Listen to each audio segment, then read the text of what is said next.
Hi there, everybody. Good afternoon. Sorry I missed you this morning. I actually just got out of my counseling appointment. I always have phenomenal, powerful counseling appointments, and I wanted to share with you what my sort of takeaway was. So 2 Fridays ago, I shared a story with you about running into a homeless woman who had been a client of mine at the domestic violence program and shelter that I used to run, and about how struck I was by her remembering me in the middle of the situation that she was in. And I got to process that some in counseling today, and how I think there was a couple things that were happening.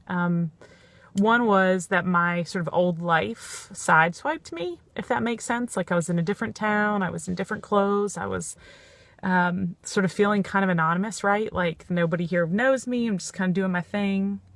And somebody did know me, and she stopped and said, "Hey, Nikki, how are you?" And so it was kind of like my old life sideswiped me. It triggered a lot for me watching her get out of the back of a police car with everything she owned on her person, because that was how a lot of my victims and survivors came into shelter.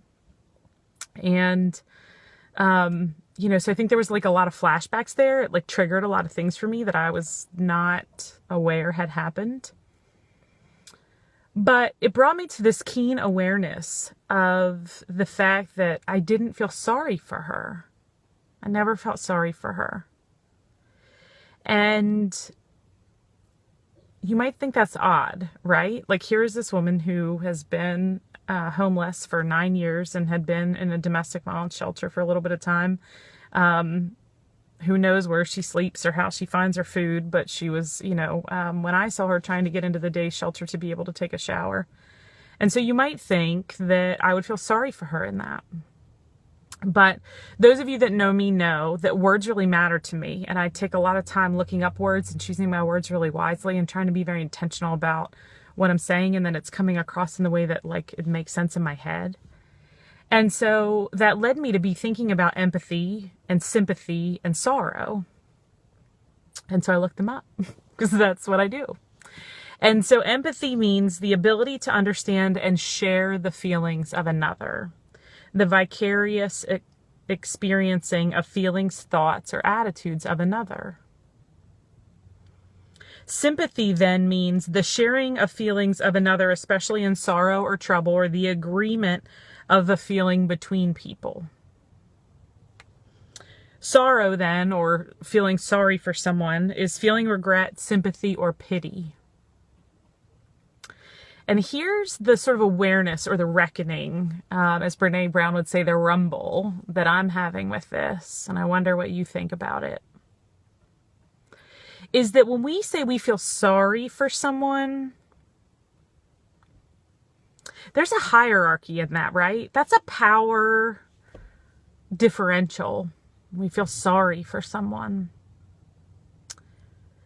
But then this whole thought about sympathizing means we're both in the same place. We're having the same feeling about a situation. So we sympathize with someone who is going through something that we've went through. So if we've lost a parent and somebody else loses a parent, you sympathize with that person. You're in agreement about how that feels. What's really interesting about empathy is that only one person empathizes. The other person doesn't have to have that feeling at all.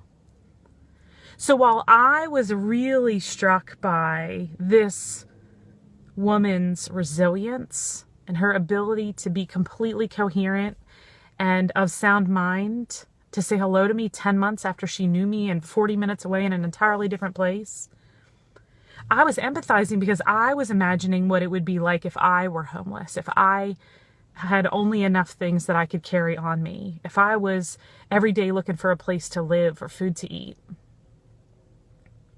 But here's the thing, that's my shit. For those of you that have seen the show about the Facebook Live about what's your shit and what's my shit, that's totally my shit, because here's what's true is she is resilient and she is strong. And she is clearly capable, and she manages herself well, and she's been able to stay alive for this long. Very true of most of my domestic violence victims and survivors is like they knew how to keep themselves alive in some worst case scenarios. So it isn't up to me to tell them what to do because they kept themselves alive. And so bringing it back around to these different words, I ask you to think about how you're feeling when you're talking with somebody. Are you empathizing with them in that you're trying to imagine what it would be like to live a day in their shoes? Are you sympathizing with them in that you've had a common experience and you're able to share and talk about that? Or is there a sense of pity that you have? Some sort of hierarchy, some sort of power differential that you're thinking through?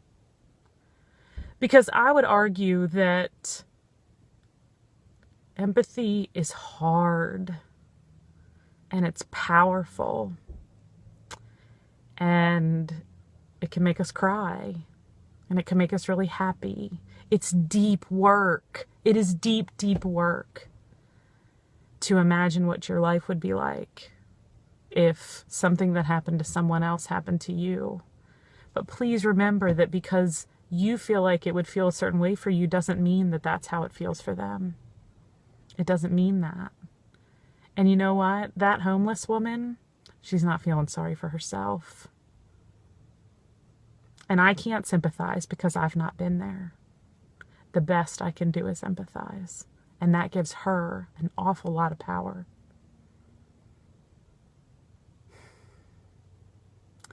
So I would love to hear what you have to say about any of this. And my friends Jennifer and Katie, my mastermind buddies, have been reminding me that my videos are an attempt to unearth what's hard about being a human being, and that not everybody wants to go there because it's hard, because it isn't always fun. But I am looking for people in the world who want to live their best lives, who want to find their power in their potential, who want to achieve their visions and their dreams, who want to unearth all this stuff that happens in our lives and make meaning of it and learn from it and be better people. I would argue that more of us could stand to empathize with one another and that we would have a different country and perhaps even a different election season if we were able to do that. Please let me know what you think. Make a comment, share the video. I always love that. And I'd love to take on a few new clients. So if this is the kind of work you'd like to do, I'd love to hear from you. Have a great day. Bye-bye.